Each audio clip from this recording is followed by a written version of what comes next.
invitation. It is extraordinarily humbling for me to be part of this panel to celebrate the great Leonard Cohen. I grew up on Cohen's music and in fact took my first steps in the English language by translating his songs with the help of an old Spanish-English dictionary. I vividly remember my first encounter with the very word humbled as I made my way through one of Cohen's many masterpieces, Humbled in Love. So yes, this is very, very humbling. Being here is also remarkably challenging for me. I do know Cohen's music well, but simply because I like it very much. I have no expertise in literary analysis or in musicology. I'm only a moral philosopher, and while moral themes abound in Cohen's work, I do not want to overinterpret him. I do not think that he did moral philosophy, at least not in the standard sense of presenting arguments, offering analyses, or constructing theories. I am thus bereft of my usual working tools. I have neither objections nor counter-arguments to offer. Thus, appropriating Cohen's words, I can at once confess, you will never see a man this naked. Still, with trepidation, I would like to suggest that Cohen's lyrics do tend to exhibit a certain characteristic that resonates well with my recent work and with a central preoccupation of a handful of moral philosophers, of contemporary moral philosophers. The preoccupation concerns the picture of the moral universe presupposed by many mainstream moral philosophers. My point of departure will be unavoidably arbitrary, an isolated line from one of Cohen's songs. It is, of course, a remarkable testament to the depth and richness of his music that so many of Cohen's lines could have served me as a point of departure. So the line is, everybody got this broken feeling, like their father or their dog just died. I like dogs as much as the next person, but there surely are major differences between mourning the passing of one's dog and mourning the passing of one's father. On my interpretation, this line pokes fun at a certain flattening of moral experience, a flattening that is common also amongst mainstream moral philosophers.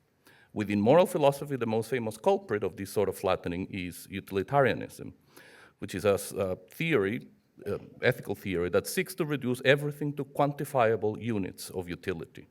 From the utilitarian perspective, ultimately the only difference, if any, between the death of one's dog and the death of one's father is the amount of dissatisfaction that each of these events may generate. Utilitarians think that all states of satisfaction can be compared on a single spectrum. There are, for them, no qualitative differences between any two dissatisfactions.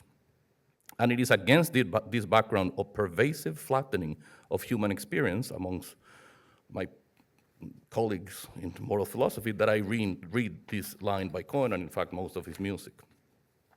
There is a small group of moral philosophers who have written against or in favor of the complexity of moral life, of recognizing this complexity and of the sort of conflicts that are generated therein. These authors insist that in addition to mere moral costs, moral stains also exist. These moral stains are rarely expressible as moral costs, and therefore are rarely ledgerable. Yet, moral stains can conflict with moral costs in ways that do not often resolve neatly. They leave remainders. Sometimes these conflicts are tragic in the sense that whatever one chooses, one does wrong. Sometimes they give rise to paradoxical situations, such as that we should feel a kind of guilt for the sins of the father, or even guilt, or a special sort of moral feeling known by specialists as agent regret for doing the right thing. Sometimes we cannot help but harm those we love and violate the principles we cherish. Sometimes we must get our hands dirty. And these are amongst, in my opinion, the most salient themes in Cohen's music. The most celebrated of these moral philosophers, who questions the sort of moral philosophy that avoids these conflicts, and a major influence in my work, was Bernard Williams. He rejected the ledgerization of life by means of what he called the morality system, built around an oppressive and economistic notion of obligation, such that we cannot escape acting either in accordance or against an obligation, and such that only another moral obligation could release us from any moral obligation. While Williams is widely recognized as a brilliant philosopher, he is also often assumed to be cryptic, obscure, impractical, a new romantic, and hopelessly pessimistic. As it turns out, these were the sorts of descriptions regarding Cohen's music I heard when I arrived to the United States in the early 90s. Probably the most consistent reaction I heard about Cohen's music concerned its alleged pessimism. Friends would refer to it as suicide music. I have always found this interpretation of Cohen's music to be based on a superficial appreciation of his lyrics, a superficiality that, incidentally, may shed light on that oddity whereby Cohen enjoyed much more respect in non-English speaking countries, though one assumes from people who understood English, even if with the help of a dictionary, than in English-speaking countries. And here the connection with Williams resurfaces. Williams begins his masterpiece refutation of utilitarianism by quoting Friedrich Nietzsche. Man does not strive for happiness, only the Englishman does that. The pun, of course, is on the influence that utilitarianism and its attendant superficiality, itself fueled by a sort of furor mathematicus, exerted upon the English, though nowadays upon Anglo-American philosophy more generally. Neither Cohen nor Williams ever struck me as particularly gloomy, even though they both engage from their respective perspectives with the complexity of life, a life that is just not as simple-mindedly merry as some would want it to be. So I'd like to see Leonard Cohen as the Bernard Williams of music, or if you prefer, Bernard Williams as the Leonard Cohen of philosophy. Going against the grain of their particular cultural contexts, each spoke about the complexity of our moral and emotional life. As I said at the outset, I do not wish to turn Cohen into a philosopher, but he was a perceptive witness to the complexities of human interactions and to human frailties and imperfections. Complicated characters and scenes, anti-heroes, and beautiful losers of the sort theorized by Williams often inhabit Cohen's songs. I can here just end by offering a few glittering glimpses. On the incongruity between destiny and merit, recall his lines in Came So Far for Beauty. I practice on my sainthood, I gave to one and all, but the rumors of my virtue, they moved her not at all. Relatedly, on the unavoidability of tragic choices, recall, one of us cannot be wrong.